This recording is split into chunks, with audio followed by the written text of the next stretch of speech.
Hello and welcome to another episode of the JRE Review, where each week I review a Joe Rogan Experience podcast. Sometimes I do it on my own, sometimes with guests. Today I have a guest, Garrett. Say hi, Garrett. What's up? And get a bit closer if you can, Garrett, to the mic. But this is a big one, an important one for Garrett and I, because we are becoming pretty big fans of David Goggins, podcast 1212. Now, he's been on Rogan before and has just released a new book. He is a retired Navy SEAL, an incredibly badass fucking guy that can run hundreds of miles whenever he wants, every weekend, and he really is like a testament to mental toughness. 205 miles at once, I think is what he said. 205 miles at once? Yeah, at one time. That's unbelievable. Yeah. So with that, I mean, it's something that resonates with me because I really like the idea of people being able to push themselves much harder than they think they can go. And that it's important because, you know, a lot of people feel tired, they feel trapped, they feel stuck, they feel broke, they feel these different things. But you know, there's people like David Goggins out there that give you the inspiration to push harder, to say, hey, you know what, maybe I've got an extra 25% energy. I think a good metaphor to that, not to interrupt, is compartmentalizing. He's so good at just separating what it is from what it can be. Yeah, I totally agree. And that is it. And when you say compartmentalize, are you saying that he chunks things together? He doesn't say, oh, I've got 205 miles to run. I've got one foot in front of another. Correct. And he just has the ability to say, I'm doing this. There is no other.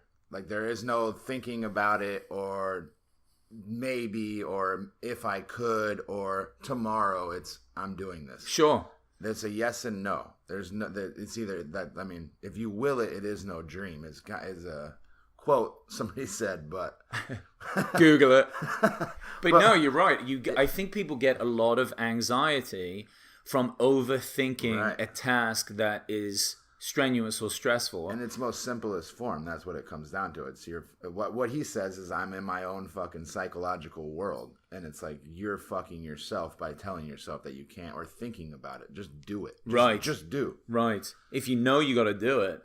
That's why I like setting up my day the day before.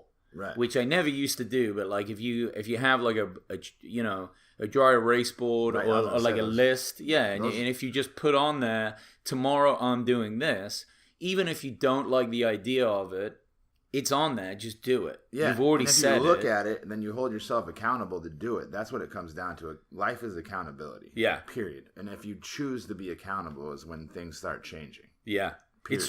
But it's tricky though. Yeah. It's not right. It's like you can say it, but doing it takes a lot of work. I think it takes the whiteboard. I think it takes conversation. I think it takes thought. But in order to change something, you have to want to be accountable. For sure. And another thing is it takes people like David Goggins to speak to Joe and inspire people. Right. And that's why it's so important, and also why this podcast that we're reviewing was so important. So his new book is out. I've ordered it, but Amazon ran out of copies, so I don't have one to take to England, which is kind of annoying. Can you get it on Audible or no? Oh no, when you buy it, it actually said you can start reading it now, and there was a link. But I'm so stupid that I forgot how to get to it, and I don't know where it is now. So that's okay. Fair enough. But the book will show up, and I'm really pumped for it. Joe also said that the audio version of the book is slightly better because Goggins and the narrator of the book, who also wrote the book with David Goggins, they kind of do a little podcast at the end of each chapter, and they talk about how it was, what the chapter meant and those things. So it's like a more in-depth way. And I really like that. I like the idea of that. And I think it's a cool process. So I'm going to do both. I'll read the book and do that. I'm excited to listen to it. I will. I need to be more disciplined with reading in general, but I will be. Reading makes me sleepy, but I'd like to push it. It really depends, though. There's only certain books that I can do that I think the on tape well. option is an amazing avenue. Is an amazing avenue. That's it.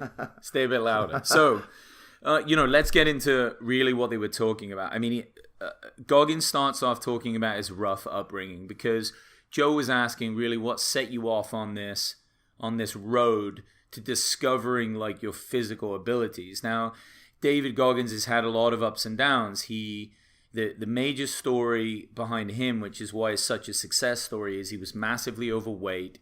He didn't have a very good job. I think he weighed upwards of like 400 pounds at one point and just wasn't feeling good about himself, couldn't really exercise, couldn't really do a lot.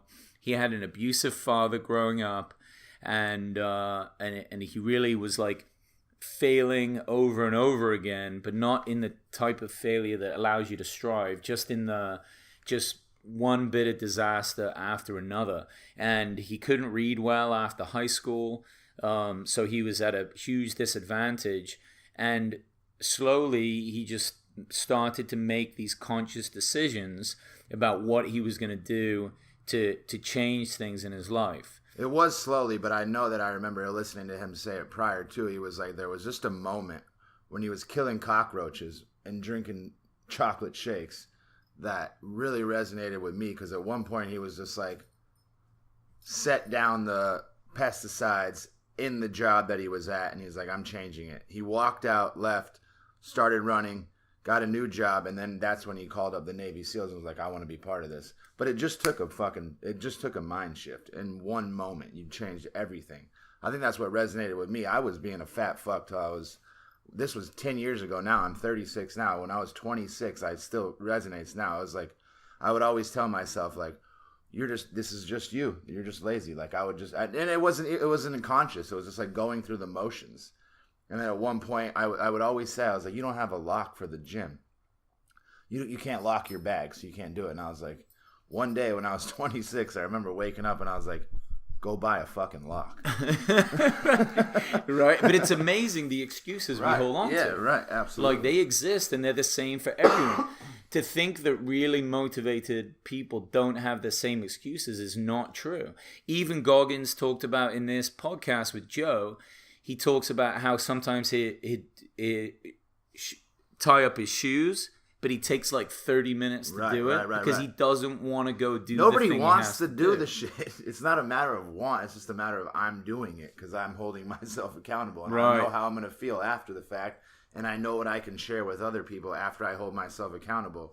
Then I have this precedence or this bar that's already set, and I can share that. Right. That's what. And it goes back to that overthinking it and that anxiety, because the more you do it, the less you think about having to do it. Absolutely. So you just go. Then it becomes a practice, and that's what fucking life is a practice. It's not and he talks about that too, the end game. There is no end game. We're practicing every day to be better. Like, that's the only opportunity that you have. You can either choose to be better or choose to just go through the motions. But being cognizant about your thoughts and what you're doing is the only way to that's the best fucking medicine, right? For sure. And that was an interesting point that they make because, if you think about where Joe Rogan is, very successful, very wealthy, doesn't need to keep working, Goggins, retired Navy SEAL, probably has a pretty good retirement plan. Even he, with the right budget, wouldn't need to keep working. He's going to be a smoke jumper. He's going to be a wildfire fucking fighter. He's living life. Like, that's the point. And they know that it doesn't end like that. Like, you don't really retire. What do you do then? Yeah. You'd be so bored. It'd be a nightmare. You don't get to sit on the beach. I'm not retiring from shit. You just keep going, and that's an important message to come across because that's not what I was taught. Right. I had the impression that you go to college, you get a good degree, set it up so you can be lazy. You get a good job, you make lots of money, and then you retire and do nothing, and that's the goal. And it's like you can't retire and do nothing. You have to realize that you've got to keep moving. But to always be searching out that passion, I think, is what Rogan's doing, is what Goggins doing. It's like trying to feel your heartbeat is what's most important, right? Yeah. trying to feel how the fuck when your blood flows through your body. There's no retirement. It's all a practice. Like, what's retirement? That's just a silly fucking word that somebody came up with. Sure. And the only thing that fucking dictates action is words, correct? So whatever you say is. Yeah. No, that's very, very true. Another thing that I really liked is that Goggins talks about how exercise is not for the body, it's for his mind. Right.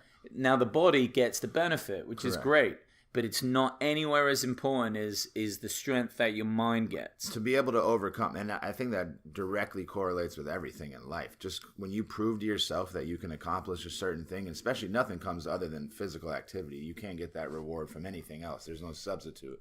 Can't buy. That's why I'm always wondering when I see my fucking Instagram feed. It's like shredded or millionaire. I'm like, well, I know I wouldn't be fucking happy if I was a millionaire and I wasn't shredded. Right. Like I wouldn't, there's no, it wouldn't, you can't be happy if you're fucking not living the life that you actually desire. Sure. So money will not fucking dictate that. And there's no way that will ever be a thing.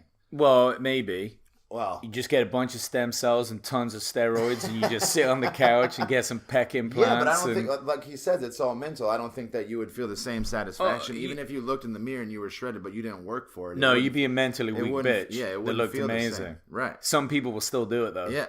They will. They're like, I mean, fuck I would this. still do it, but I'd work out. I'm not getting up early. The future's going to be weird, man. They're going to be able to just buy all of this stuff. Absolutely. That's the truth. I think that what he talks about as far as the mental game, it's a psychological game. Sitting in the sauna, what you said, like to be able to overcome mentally is probably the biggest fucking strength you can ever have in life, period. Yeah. The sauna is a really important place to go to, especially if you have a co-ed one, because you realize real quick, wow, women can stay in the sauna a long fucking That's time. what yoga is too, as the equalizer too. Yeah, so it makes you real. Wow, women are very strong. Yeah, and they birth babies, boy. Exactly. But it's easy to dismiss it, right? Because they can't do a lot of pull-ups or something like that. But then you sit in there and they just chill, and you're like, I need to get out of here. But like anything, if you do it enough, you can add 30 seconds here and there. Right. Some days I get a bad day, and I can stay in the sauna for like 10 minutes, and I'm just like, I got to get out. That's usually what my... But it's the average, right? And the averages go up. It takes some time, but it really gets there. One really cool thing that towards the end of the podcast and the conversation with that Joe was having with Goggins, Joe talks about, and so does Goggins, that your mind always has a tactical advantage over you, right? And it's true.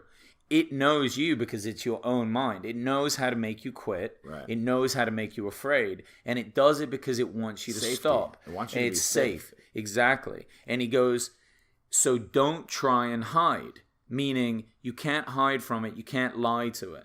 Right? That's the ultimate equalizer. You can lie to your friends. You can lie to your family. You can bullshit everyone. But when it's you with your mind knows what you can do and what you can't do. And that's where this training comes in, and you've just got to accept it. And that's a really powerful accountability. Statement. Yeah. To be able to recognize that is the most enlightened thing.